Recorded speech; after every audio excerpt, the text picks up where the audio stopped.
A paz do Senhor Jesus, para todos nós que alcançamos a graça de viver mais este dia. Este é um domingo de um feriadão, né? E justamente hoje eu estou feliz com o Senhor, porque hoje estamos só eu e André. A Sarinha está liberada hoje, que ela está curtindo a piscininha com a vovó dela. Então hoje estamos eu e André aqui, reunidos, para a gente retomar a nossa leitura bíblica, né? Com muita alegria no coração. Simbolicamente, num domingo de 2024, num feriado famoso, né? E eu sei que isso tem representação nas vidas de muitas pessoas, inclusive na minha vida e na minha casa, porque a gente já entende que a euforia do mundo não tem valor pra gente, mas a nossa alegria vem do Senhor, amém? Amém. Então, independente de ser um domingo de um feriado estendido, a gente está feliz por estar aqui nessa oportunidade. E eu quero agradecer, em primeiro lugar, ao Senhor. Pai, eu bendigo o teu nome, porque o Senhor tem nos sustentado até aqui. E neste novo ano, Senhor, de 2024, nós queremos perseverar naquilo que o Senhor tem colocado no nosso coração e naquilo que é a tua vontade, não a nossa. Assim, eu também te peço pelos meus irmãos, Senhor, que vão ouvir ou assistir a esse vídeo. Deus, que o Senhor possa visitar os corações. Senhor, que o Senhor possa abençoar os pensamentos, as emoções e trazer, Senhor, novidades de vida em cada um de nós. Aleluia. Que o teu Espírito Santo tenha liberdade para fazer aquela limpeza tão necessária, Senhor, no nosso interior. E é por isso, Senhor, que nós te agradecemos por estarmos aqui em mais uma leitura do Novo Testamento. Eu te agradeço, Pai, e peço que o teu Espírito Santo possa nos guiar nessa leitura, em nome de Jesus. Então, eu convido vocês para a gente voltar para o livro de Mateus. E hoje a gente está no capítulo 19, tá? Eu vou iniciar a leitura, vou fazer do 1 ao 15, e o André vai fazer a leitura da última parte para a gente, tá bom? Deixa eu falar uma coisinha antes. Antes eu queria ressaltar uma coisa, que a gente estava conversando mais cedo, a gente começou a ler. Depois vocês voltam um pouquinho no capítulo 18, do 21 em diante. No finalzinho do capítulo 18. Jesus larga uma bomba lá pro pessoal lá, né? É a parábola do servo infiel, o servo que não queria perdoar, na verdade. Então ele termina o capítulo 18 falando sobre o perdão. Então que vocês possam, quer dizer, a gente tem aprendido com alguns amigos, algumas pessoas que a gente tem tido contato, que a gente precisa ter um pouco mais de intencionalidade nas coisas que a gente faz para Deus, porque Deus é um ser intencional, Deus não faz nada à toa. Então a gente tem aprendido a buscar em Deus a intencionalidade do que a gente está fazendo. Então que hoje vocês possam fazer uma leitura nessa perspectiva, a gente possa ter uma intencionalidade, entender o que Jesus está querendo dizer para a gente, porque depois ele vai vir com algumas questões que envolvem justamente o final do capítulo 18, que tem a ver com perdão. Então que a gente possa ler com essa perspectiva, para ver se a gente tem um entendimento um pouquinho melhor do texto, tá bom? E que Deus abençoe a leitura aí, a nossa leitura. Amém. Vamos lá? Capítulo 19, livro de Mateus 19. A minha epígrafe diz assim: casamento e divórcio. A minha diz a questão do divórcio. Isso. É basicamente a mesma coisa. Vamos falar sobre o que Jesus falou a respeito disso, né? Amém. Não a minha opinião nem a do André, mas o que o nosso Cristo, o nosso Senhor, tem para nos ensinar. Amém? E aconteceu que, concluindo Jesus estes discursos, saiu da Galileia e dirigiu-se aos confins da Judéia, além do Jordão. E seguiram-no grandes multidões e curou-as ali. Então chegaram a ele os fariseus, tentando-o e dizendo-lhe: é lícito homem repudiar sua mulher por qualquer motivo? Aquela pegadinha, né? Ele, porém, Jesus, respondendo, disse-lhes: não tendes lido que aquele que fez no princípio macho e fêmea os fez? E disse, portanto, deixará o homem pai e mãe, e se unirá à sua mulher, e serão os dois em uma carne? Assim, não são mais dois, mas uma só carne. Portanto, o que Deus ajuntou, não o separe o homem. Disseram-lhe eles, os fariseus: então, por que mandou Moisés dar-lhe carta de divórcio e repudiá-la?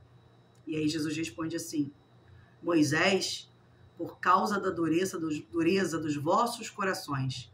Vos permitiu repudiar vossas mulheres, mas ao princípio não foi assim. Eu vos digo, porém, que qualquer que repudiar sua mulher, e não sendo por causa da fornicação, e casar com outra, comete adultério. E o que casar com a repudiada, também comete adultério. Disseram-lhe seus discípulos: se assim é a condição do homem relativamente à mulher, não convém casar. E Jesus respondeu e disse-lhes: nem todos podem receber esta palavra, mas só aqueles a quem foi concedido. Porque há eunucos que assim nasceram do ventre da mãe, e há eunucos que foram castrados pelos homens, e há eunucos que se castraram a si mesmos, por causa do reino dos céus. Quem pode receber isto? Receba-o. Aí nós vamos para outra epígrafe, acerca das criancinhas, que Jesus fala. Eles falam assim: trouxeram-lhe então alguns meninos, para que sobre eles pusesse as mãos e orasse. Mas os discípulos os repreendiam.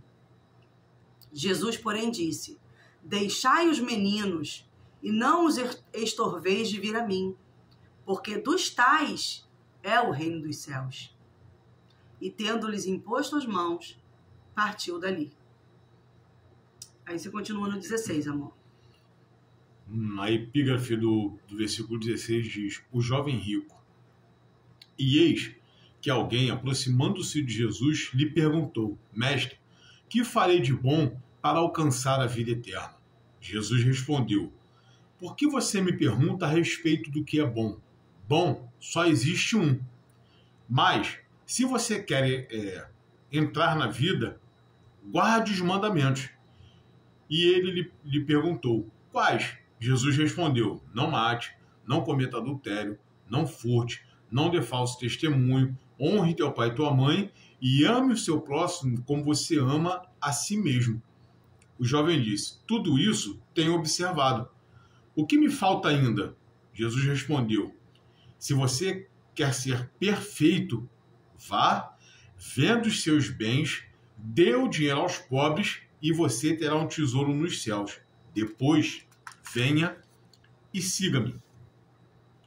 Mas o jovem, ouvindo esta palavra, retirou-se triste, porque era dono de muitas propriedades. Aí vem outra epígrafe: o perigo das riquezas. Então, Jesus disse aos seus discípulos: em verdade lhes digo, que um rico dificilmente entrará no reino dos céus. E ainda lhes digo que é mais fácil um camelo passar pelo fundo de uma agulha do que um rico entrar no reino de Deus. Ouvindo isto, os discípulos ficaram muito admirados e perguntaram: sendo assim, quem pode ser salvo? Jesus, olhando para eles, disse: para os seres humanos isto é impossível, mas para Deus tudo é possível. Então Pedro, tomando a palavra, disse: eis que nós deixamos tudo e seguimos o Senhor. Que será, pois, de nós?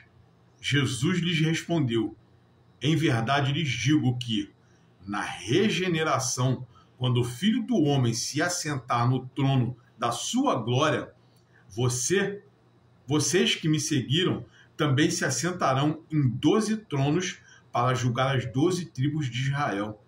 E todo aquele que tiver deixado casas, irmãos, irmãs, pai, mãe, filhos ou campos por causa do meu nome, receberá muitas vezes mais e herdará a vida eterna. Porém, muitos primeiros serão últimos, e os últimos serão os primeiros. Amém. Capítulo 19 começa falando acerca do casamento e da decisão de divórcio, né?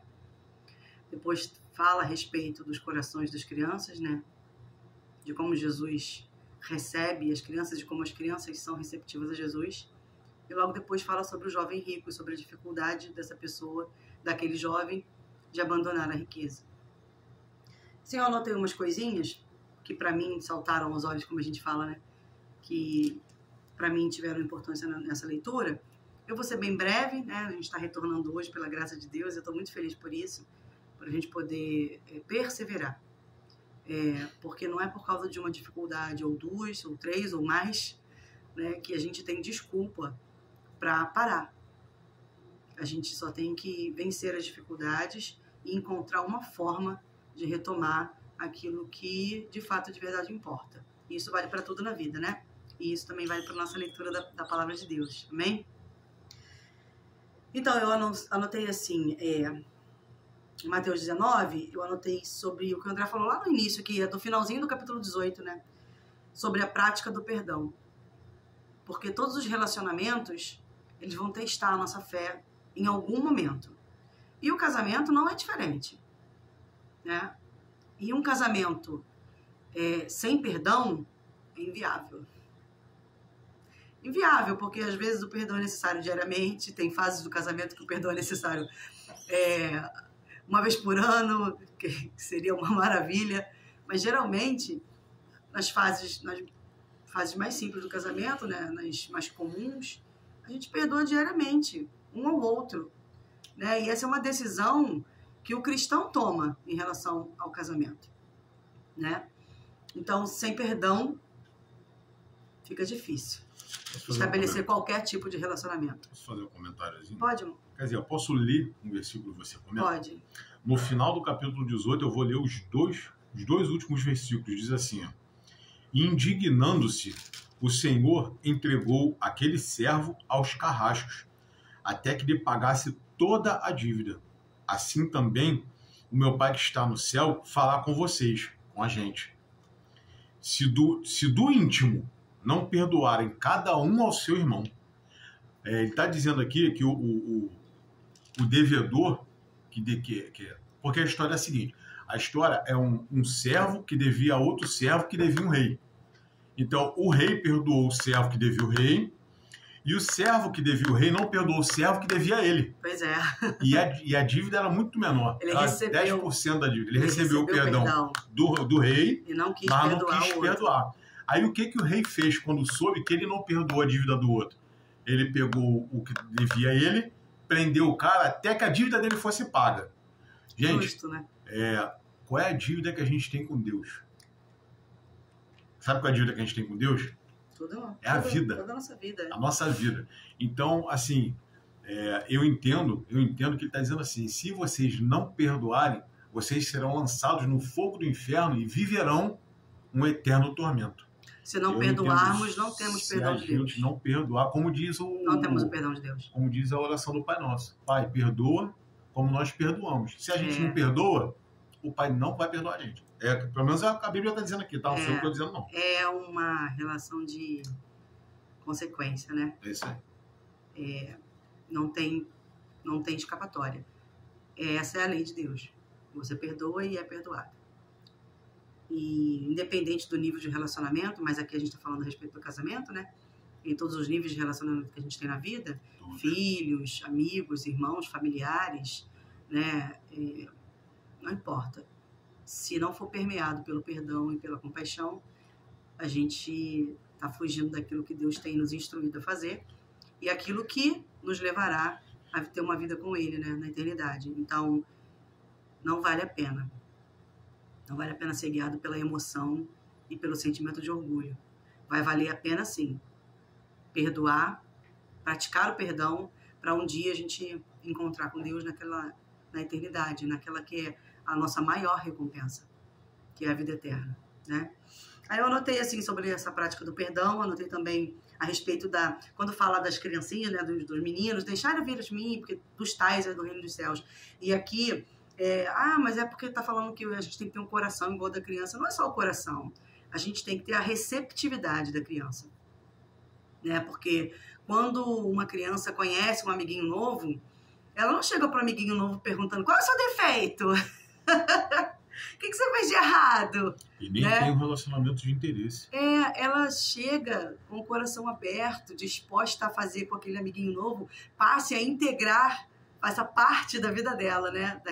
Por mais que seja um amiguinho que conheceu no shopping, vai brincar só por meia hora ali na piscina de bolinha, mas a receptividade da criança é tão genuína, né, que ela rompe essas barreiras de onde eu moro, quem eu sou, que língua eu falo. Às vezes até uma língua estrangeira, as crianças conseguem se entender, porque o coração é disposto a uma receptividade genuína. E Jesus ensina isso pra gente aqui, nesse versículo, né? Quando ele fala sobre deixai vir as minhas criancinhas, porque deles é o reino dos céus. Pode dizer assim, ó, deixe os pequeninos e não os impeça. Não é só deixa ele vir, além de deixar vir, é não impedir. Isso aí, a gente falou sobre o perdão e eu anotei assim pra mim, falta de perdão é falta de amor.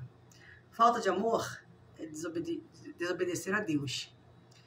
E a gente desobedece a Deus quando não tem comunhão com Deus. E quando não tem comunhão com Deus, tá tudo errado, né? Tá tudo fora do lugar. Então, a falta de perdão ela vai revelar que tem alguma coisa errada em nós.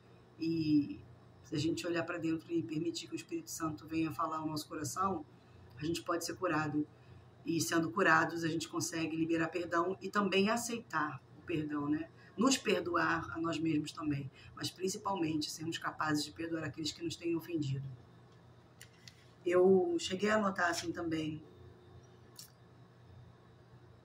Jesus, logo no início, estava falando acerca do casamento, né? E os fariseus queriam pregar uma pecinha nele, fazendo aquelas perguntas no início do capítulo 19. E eu anotei assim, João Batista também passou por isso. Quando ele reprovou o relacionamento da sobrinha com o tio, acho que o cara era governador, se eu não me engano, não vou lembrar o nome dele agora. O resultado disso foi a cabeça de João Batista numa bandeja de prata, né? Foi pedida a cabeça de João Batista, porque ele falou a verdade acerca do relacionamento amoroso, né? Que era, se eu não me engano, acho que era filha da irmã dele, era sobrinha dele, alguma coisa assim. Eu não estou me lembrando agora, não posso falar, não posso afirmar. Mas era um relacionamento reprovado por Deus. E porque João Batista falou a verdade, ele foi perseguido e até morto por isso. Então não é anormal quando a gente fala acerca de relacionamento, quando a gente fala a verdade em Deus, na palavra de Deus, pautados na palavra de Deus, que vai incomodar alguém e que vai haver rejeição, tá? Isso é da natureza dos homens, da nossa natureza. Mas isso não deve nos impedir de apenas falar a verdade e viver a verdade. Deixa eu ver se... eu anotei uma coisa aqui também. No verso 6, Jesus diz assim, assim não sois mais... Não, estou no capítulo errado, não, tá certo. Não sois mais dois, mas uma só carne. Portanto, o que Deus ajuntou, não separe o homem. E aí Jesus está falando, não separe o homem do que depender de vocês. No que depende de vocês. Isso é uma ordem. Portanto, que ninguém separe o que Deus uniu. Então, se Deus uniu, não separa, não. É possível separar o que Deus uniu? Se nós quisermos, sim. É a nossa escolha. Na verdade, nós não temos o livre-arbítrio, mas o que Jesus está falando é não façam isso. Fiquem naquilo que Deus está falando que é bom para vocês. Confiem que Ele sabe o que é melhor para vocês. Com exceção de relacionamentos abusivos, né? Porque Deus não nos fez para viver nesse martírio, e é uma questão legal, né? É uma questão de justiça terrena, né? A respeito da violência doméstica, a respeito de outras coisas terríveis que algumas pessoas vivem durante relacionamentos conjugais. Com exceção disso, até mesmo em relação ao adultério é possível haver perdão. Então o problema não é o outro, o problema sempre está em nós e na nossa capacidade de perdoar. Deixa eu ver se eu anotei mais uns versículos aqui, 10 e 11. Deixa eu ver. Disseram-lhe os discípulos, se assim é a condição do homem relativamente à mulher, não convém casar. Jesus, porém, disse, nem todos podem receber esta palavra, só aqueles a quem foi concedido. Jesus estava falando assim, façam uma autoanálise. Chamem para vocês a responsabilidade da decisão de ter ou não ter um relacionamento conjugal, de casar ou não casar-se. Porque o que motivava Paulo a permanecer solteiro não era o egoísmo. Não é porque ele não queria dividir as coisas materiais que ele tinha com ninguém. Não é porque ele não queria que sujassem a casa dele que ele depois teria que limpar. Não era disso que Paulo estava falando. Ele estava falando que ele decidiu por ser assim, por não se casar, porque o tempo dele seria dedicado para as coisas do Senhor. Porque Paulo sentia urgência no coração de pregar o evangelho. Então, não tem desculpinha, né? Se a gente toma a decisão de ter um relacionamento, é para casamento. Se eu decidir namorar, vou noivar e vou casar. Os relacionamentos amorosos, o fim deles é o casamento. E se não tem sido assim, não é porque as coisas mudaram, não. É porque as pessoas passaram a fazer o que é mais conveniente. E a gente entende que se Deus instituiu o casamento, instituiu a família como um projeto que nasceu no coração de Deus, sem dúvida, isso sempre será a nossa melhor decisão. Estar dentro da obediência a Deus. Paulo não casou, não, resolveu não casar, mas ele não vivia fornicando, não. Exatamente. Tá? Ele se tornou, porque ele fala que no final do texto aqui, alguns se fizeram eunuco, foi o caso dele. Ele decidiu pela missão, pelo que Deus tinha para ele. Entendeu? Então ele não tinha relacionamento amoroso com ninguém. Conjugal. O que acontece? A decisão é nossa, e depois que a gente toma a decisão, a responsabilidade é nossa. É nossa. Então, independente da decisão que você tomar, a responsabilidade é sua. No versos 15, o que ele fala no 15? Deixa eu ver aqui. E Jesus tendo-lhe imposto as mãos sobre as crianças. Jesus impôs as mãos sobre as crianças, foi para expulsar demônio não, aqui não, gente, né? Foi para abençoá-las. Abençoou os meninos. Né? E que essa atitude de Jesus possa reverberar na nossa vida, que a gente seja capaz de ter a sensibilidade de alguma forma, estando junto a crianças, adolescentes, jovens, que a gente possa ser instrumento de bênção. Que se houver uma mínima oportunidade, que nós possamos abençoar as próximas gerações, como Jesus fez. Amém? No versículo 29, ele diz assim: e todo aquele que tiver deixado casas, irmãos, irmãs, pai, mãe, mulher, filhos, terras, falando do jovem rico, né? Por amor de meu nome, receberá 100 vezes e herdará a vida eterna. E eu anotei assim, aqui Jesus está falando sobre as renúncias que a gente faz nessa vida aqui na terra por causa do amor a Deus, por causa do amor do Evangelho, porque reconhecemos Jesus como nosso Salvador, porque queremos viver uma vida além dessa terra aqui, queremos uma eternidade com Cristo, né? E essas renúncias vão nos levar ao nosso maior tesouro. E ele diz assim, herdará, no finzinho do 29, herdará a vida eterna. Herdará a vida eterna.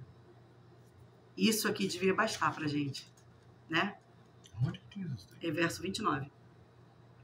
Versículo 29. Ele está falando lá depois do jovem rico, lá na herança da vida eterna. Tá, achou? Tá. Então, no verso 29, a promessa é de vida eterna. Posso fazer um comentário antes de você? Pode, porque já terminei aqui. Já está terminando, né? Lá no começo, o jovem rico pergunta para Cristo assim, mestre, que farei de bom para alcançar a vida eterna? A vida eterna a gente sabe que é a salvação, certo? Aí Jesus dá umas respostinhas para ele que ele não gostou.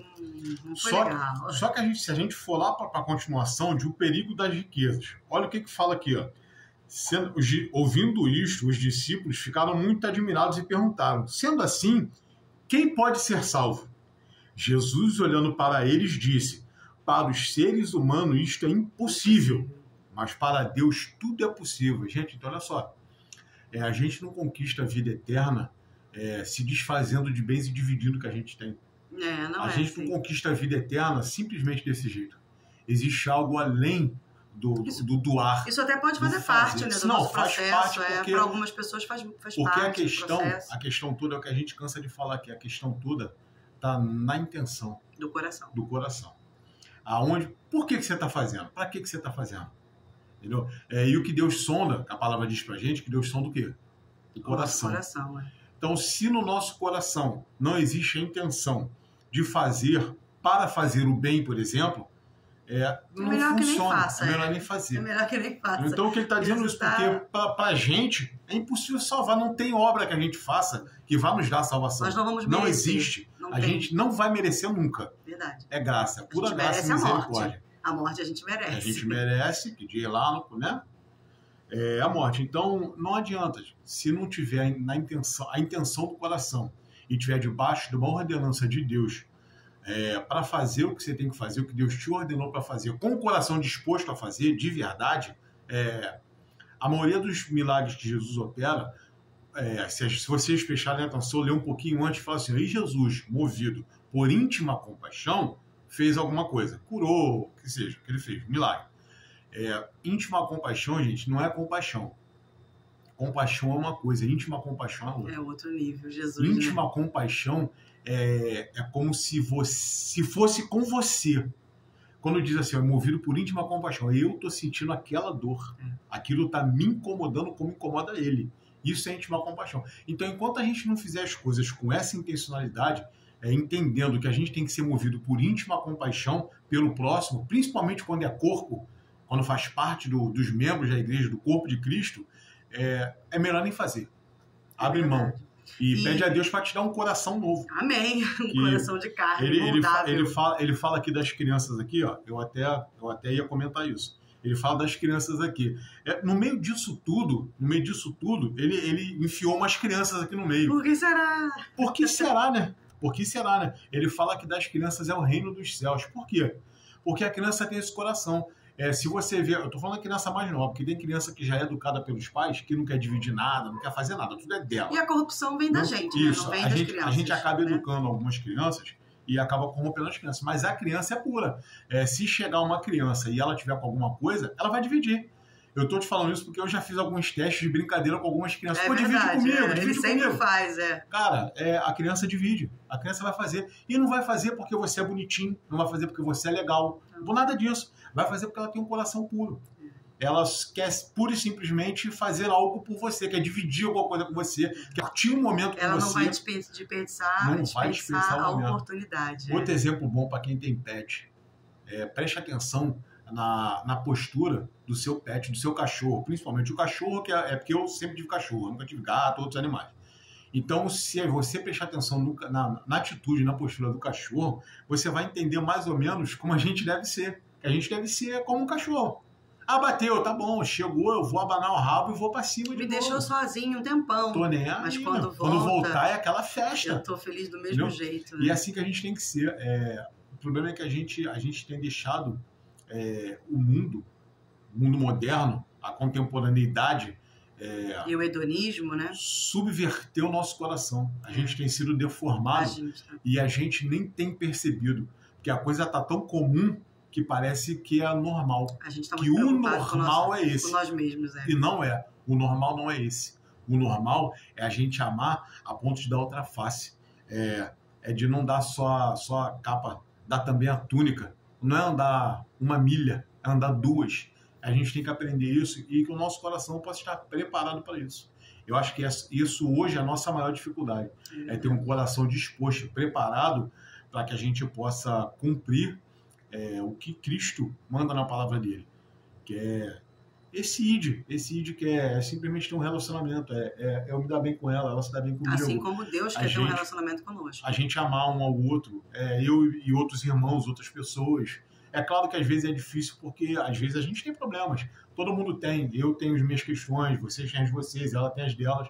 A gente às vezes tem algumas desavenças aqui dentro de casa, mas a gente resolve. A gente senta, conversa e resolve. E no corpo de Cristo a gente devia fazer a mesma coisa. O relacionamento, o casamento é uma forma da gente aprender a como lidar com todos os relacionamentos em todas as situações, sem dúvida, inclusive dentro da igreja. Então o que a gente faz em casa com o nosso cônjuge, com nossos filhos, a gente tem que aprender a fazer na igreja. Fulano, vem cá, a gente se aborreceu, senta aqui, vamos bater um papo. Pô, nada a ver, pô, a gente tá bem, a gente vai caminhar junto aí. Vamos deixar isso pra lá, vamos seguir o caminho, vamos fazer o que Deus quer que a gente faça. Deixa essa bobeirada pra lá. Porque difícil vai ser sempre, né? Vai. Jesus falou. No mundo tereis aflições, mas tem de bom ânimo. Eu venci o mundo. E ele estava dizendo pra gente que é possível vencer também as nossas dificuldades e o nosso próprio eu, que nos atrapalha muito. Faria até muito. Mas amém, foi uma bênção.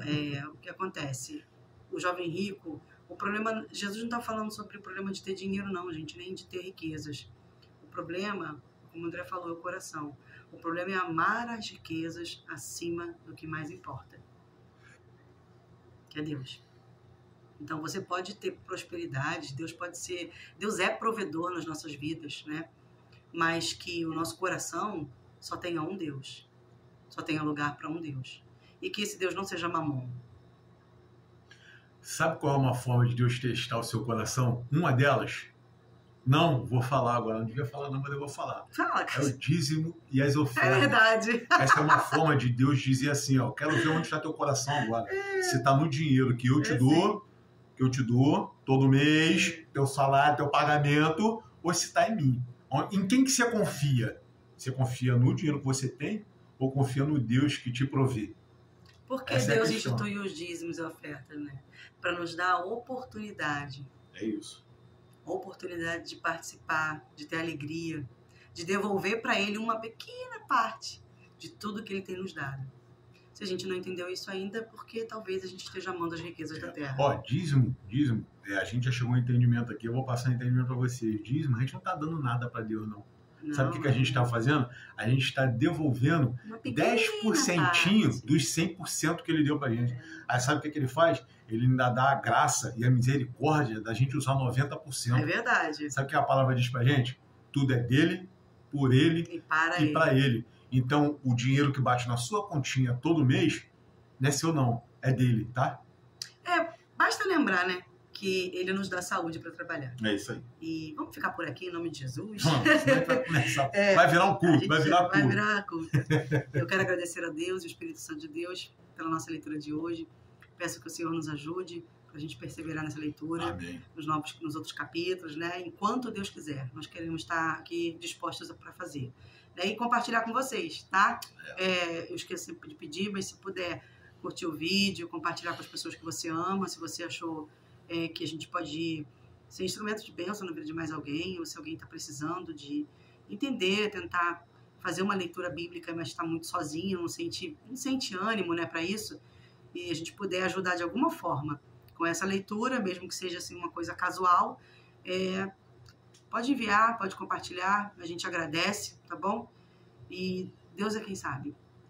Deus sabe de todas as coisas, então está nas mãos do Senhor, né? Até onde essa palavra, que é dele, não é nossa, pode alcançar os corações, as casas, os lares, as famílias.